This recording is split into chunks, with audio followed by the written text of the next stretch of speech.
बिस्मिल्लाहिर्रहमानिर्रहीम, अस्सलाम वालेकुम। मैं हूँ डॉक्टर सबा, एक दफ़ा फिर आपके साथ। उम्मीद है जनाब सारी यूट्यूब फैमिली बिल्कुल ठीक ठाक से होगी। सर्दियों की आमद के साथ बहुत सारे लोग खौफ में मुब्तला हो जाते हैं कि उनकी एड़ियाँ बहुत ज़्यादा फट जाती हैं, उनमें क्रैक्स आ जाते हैं, हत्ता कि ज़ख़म बन जाते हैं। उन लोगों के लिए चलना फिरना काम करना बहुत मुश्किल मरहला हो जाता है। इसके साथ ही कुछ लोगों के पाँव सूज जाते हैं, उनमें पस वाले दाने बन जाते हैं, नीली पड़ जाती हैं उँगलियाँ और शदीद दुखन का शिकार हो जाती हैं। और यही मसला उनको जो है आने वाली सर्दियों से खौफ में मुब्तला कर देता है कि फिर दोबारा से हमारे साथ यही कुछ होगा। देखिए, आज हम इसी वीडियो में मैं बहुत आसान से आपको तरीके बताऊँगी जिनसे आप अपने पैरों को महफूज़ रख सकते हैं। लेकिन केयर आपने आज और अभी से शुरू करनी है, ताकि तब तक के लिए आप ये ना हो, क्योंकि जब मसला हो जाए तो उसको रिवर्स करना ज़्यादा मुश्किल होता है एज़ कम्पेयर कि आप मसला शुरू होने से पहले उसका हल तलाश कर लें। तो वीडियो को एंड तक लास्ट में देखिएगा। सबसे पहली चीज़ हम क्रैक्स पे बात करेंगे। क्रैक्स क्यों पड़ते हैं? पहली चीज़ ये कि आपका हाइड्रेशन स्टेटस अच्छा नहीं है। दूसरा, आपका जूता अच्छा नहीं है। तीसरी चीज़ ये, आप नंगे पाँव या तो बहुत ज़्यादा फिरते हैं या कोई ऐसी चीज़ है जिससे आप रगड़ खाते रहते हैं और वो हल्के-हल्के आपकी स्किन की तहों को रिमूव करती रहती है। ठीक है? जैसे कि कारपेट्स हैं, ठीक है? कोई बहुत ही कोई खुरदरा सा फ़र्श है या कोई इस तरह की चीज़ है तो वो हो सकती है। और बाज़ औक़ात ये होता है कि आपकी जिल्द में कुदरती तौर पे बनने वाले ऑयल्स या यानी जो या मॉइस्चर कह लें आप उसको, उसकी कमी होती है, जिसकी वजह से आप आम लोगों की निस्बत ज़रा जल्दी आपकी एड़ियाँ जो है वो ख़राब होना शुरू हो जाती हैं। ठीक है? करना क्या है? सबसे बड़ी चीज़ ये है कि सिर्फ़ 2 चीज़ें हमें इसके लिए रिक्वायर्ड है।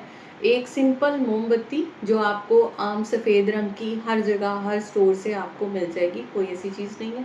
दूसरी चीज़ इसके लिए जो हमें चाहिए वो चाहिए सिंपल वाली जो है वो आपकी वेसलीन, ठीक है?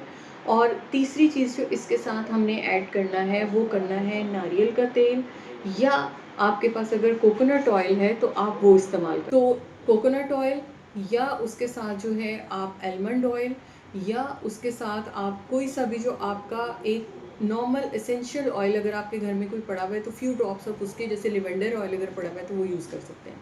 ठीक है? अगर और कुछ नहीं है तो सादा सरसों का तेल अगर है तो वो लें। डबल बॉयलर यानी कि आपने एक पैन में गर्म पानी करना है और उसके अंदर दूसरा बर्तन रख के उसमें मोम को पिघलाना शुरू करना है। धागा बाहर आ जाएगा, धागे को निकाल दीजिए।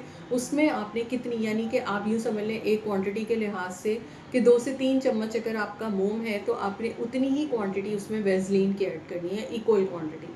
और उतनी ही अमाउंट में आपने इसमें ऑयल ऐड करना है, जो यानी ये तीनों की क्वांटिटी इक्वल रहेगी। इसको मिक्स कर लें अच्छी तरह, तो ये एक सेमी सॉलिड टाइप से आपका लिक्विड बन जाएगा। उसको आपने किसी भी खाली बोतल में एयर टाइट में डाल के और उसको जमने के लिए रख देना है। थोड़ी देर के लिए ठंडा होने दें। जब वो जम जाती है, ठंडा हो जाता है, तो सिंपल वो लगा के रात में पाँव अच्छी तरह धो लें, साफ़ कर लें। हाइजीन का ख्याल सबसे पहली चीज़ है। उसके बाद उन्हें खुश्क करके आपने जो दरारें हैं उनकी, उसके अंदर सारी इसकी लेयर कर देनी है, यानी उसके अंदर उसको भर देना है, ठीक है?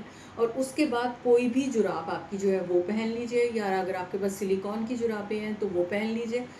2 से 3 दिन के अंदर-अंदर आपको फ़र्क नज़र आना शुरू हो जाएगा। लेकिन ये सिर्फ़ रात की रूटीन नहीं है। अब दिन के टाइम में आपने अपने पैरों की एहतियात उसी तरह करनी है कि बिला वजह नंगे पाँव नहीं फिरना। जूता एक मुनासिब क्वालिटी का अपने घर में इस्तेमाल करना है। अगर पाँव बार-बार खुश्क हो रहे हैं तो दूसरा मेथड जो है इसके लिए वो ये है कि ग्लिसरीन, गुलाब का अरक और नींबू, जिन लोगों को सूट करता है उनको मिर्चें वगैरह नहीं लगती, तो तीनों चीज़ों की इक्वल क्वांटिटी एक स्प्रे बॉटल में रखें और उस बॉटल को फ्रिज में रख दें। जब भी आप अपने पाँव धोते हैं या आपके पैरों पे पानी लगता है और आपको ड्राइनेस फील होती है, तो दिन में जितनी मर्तबा आप चाहें आप उससे स्प्रे कर लिया और पैरों को आपस में हल्का सा उसके ऊपर रब कर दिया। तो ये आपका मॉइस्चर भी बरकरार रखेगा, उसके साथ आपको एसेंशियल ऑयलिंग जो है वो भी देगा और उसके साथ आपके पैरों की हाइड्रेशन का भी बहुत अच्छे तरीके से जो है ना वो ख्याल रखेगा। अब आते हैं हम चिलब्लेन्स की तरफ कि चिलब्लेन्स क्या होते हैं। चिलब्लेन्स ये होते हैं कि आपके पाँव की उंगलियां सूज जाएं, लाल हो जाएं या नीली पड़ जाएं हल्की सी, या उसमें कोई पस वाले दाने बन जाएं। सर्दी की शिद्दत की वजह से पैरों में सोजिश आ जाती है, जिसको हम चिलब्लेन्स कहते हैं।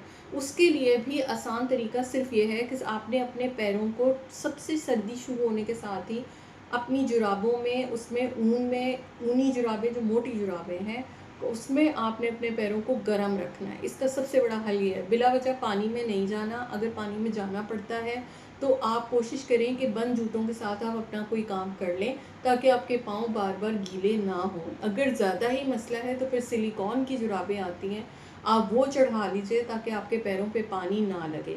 टेम्परेचर जब तक आपके पाँव का मेंटेन रहेगा, आपके पैरों में कोई मसला नहीं होगा। मसला तभी शुरू होगा जब बहुत ज़्यादा सर्दी से आप अपने पाँव एक्सपोज़ करेंगे।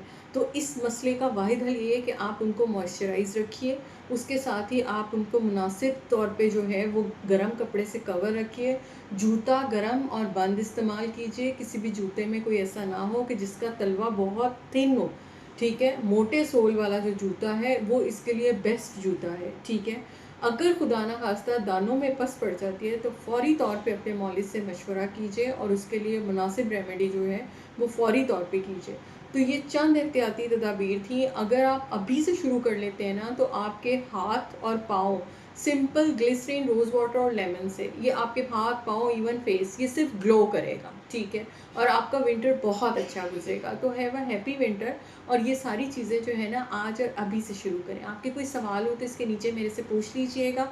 एक वीडियो मैंने पहले भी शेयर की हुई है इसी सीरम के ऊपर, आप वो भी देख सकते हैं। तो अपना बहुत ख्याल रखिएगा, तब तक के लिए अल्लाह हाफ़िज़।